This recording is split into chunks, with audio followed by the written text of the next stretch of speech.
Hello everyone, তোমরা যারা জগন্নাথ বিশ্ববিদ্যালয়ের বি ইউনিটের কাটমার্ক নিয়ে জানতে চাচ্ছ, ঠিক আছে, কত পেলে এখানে উইথ জিপিএ এবং আরেকটা হচ্ছে উইথআউট জিপিএ, দুইটা বিষয় তোমাকে ক্লিয়ার করব। এরপর থেকে তুমি কাটমার্ক নিয়ে আর কোনো এখানে দ্বিধা দ্বন্দ্বের মধ্যে থাকবে না। এই মার্কগুলো তোমার থাকলে তুমি এখানে জগন্নাথে চান্স পাবা।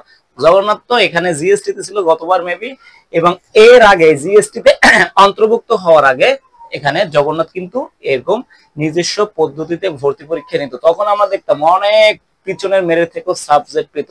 তো এই বছরও সেরকম হওয়ার একটা পসিবিলিটি আছে, ঠিক আছে। এগুলো এই যে কাটমার্ক বলবো, এগুলো ছাড়িয়ে যাওয়ার সম্ভাবনা থাকবে।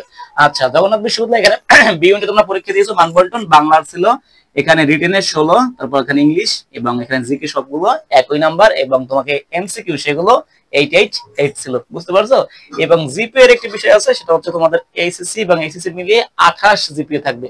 এবং এটা কিভাবে বের করা হবে? এটা বের করা হবে তোমাদের যে এইচএসসি জিপিএটা আছে সেটার সাথে এই যে 3.2 গুণ করে। এখন তোমার যদি 5 হয়, তুমি এটা গুণ করে দেখো কত চলে আসবে। এখানে মেবি 16 চলে আসবে, ঠিক আছে। এটা হচ্ছে 16 আর এখানে হচ্ছে 12। যদি এখানে তোমাদের দুইটাইতে কি এ প্লাস থাকে, এসএসসি টা সেট, এই যে গুণ 2.4, তুমি এটা গুণ করে দেখো, তাহলে কি এটা চলে আসবে 28। যদি একদম সবার প্রপার এখানে এ প্লাস থাকে। দেন যদি কম থাকে, তাহলে তোমার মনে করো যেটা থাকবে সেটা নিয়ে এটা গুণ করবা, এখান থেকে কম বেশি হবে।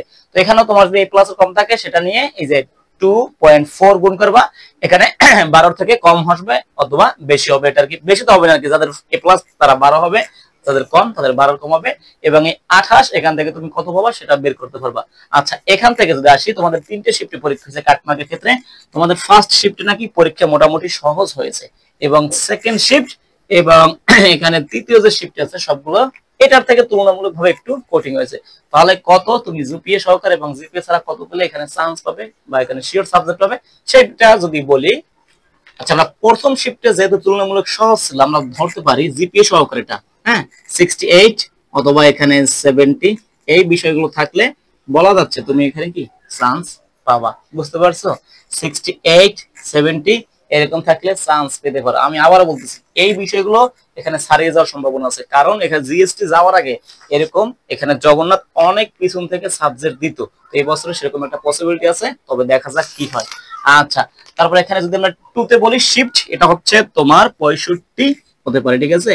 65 অর 66 এরকম আর কি, 64 এরকম হতে পারে তোমার বি, বা এখানে সরি সেকেন্ড যে শিফট আছে সেটাতে আর কি, ঠিক আছে। সেকেন্ড শিফটে এটা 65 66 অথবা 64। এবং সর্বশেষ এখানে যদি আমরা 3 শিফট বলি, এটা আবার এই যে তোমার সেকেন্ড শিফটের তুলনায় একটু সহজ, তাহলে সেটা হতে পারে এখানে কত 67, হ্যাঁ, দেন 68। এই বিষয়গুলো যদি থাকে তোমাদের, তাহলে কি তোমরা এখানে একটি বি ইউনিটে চান্স পেতে পারো।